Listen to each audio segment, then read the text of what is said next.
Pumasok na may sa isang iskinita. Ganda oh. Kinita kaya. Subdivision pala. Number ano ito? Number 6. Ay, 26. 1 minute pa. Dito na tayo, wag na tayo mamaya pa. Napin muna natin sa bahay na lang. Sa harap ng bahay na lang tayo magstay. Ayan oh, 26 na oh. Ang lakas ng mata ko. Ayan oh. Ito. Ito nga oh. Ito 28, ito 26. Ayan ang bahay niya oh. O kaya nandito na tayo. En route, sabi niya. Oh. Sa wakas na ano. Turuan mo nga ako niyan mag-ano. I-download mo ba yan? O nandito na yan? Download mo. Yan. Ah, okay.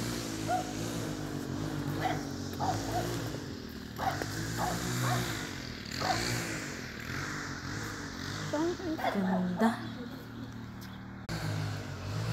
Yan na hinahanap naming bahay. Sumakay pa kami galing Geneva, Switzerland. Ang ganda ng flowers. Oh. Guys, so cute to. I-focus ko. Cute, cute.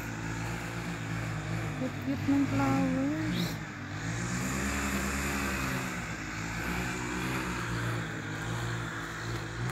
Oh, nawala na si Ate Florence. Ako na lang mag-isa. Ay, yung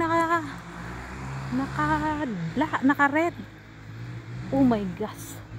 Where na siya? Ayan ang aso. Nangalagaan namin.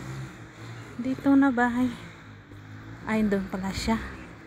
Ganda ng bakod dito. Ganito bakod nila oh. Matanim din kaya ito sa Pilipinas.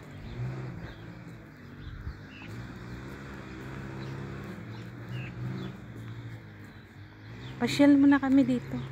Parang ano siya, probinsya ng subdivision ng Switzerland. Pero neon siya eh. Nagsakay ka pa ng train. Nakita ko nga nga niya. Nakita ko nga. Ang ganda ng flowers oh. Ganda siya.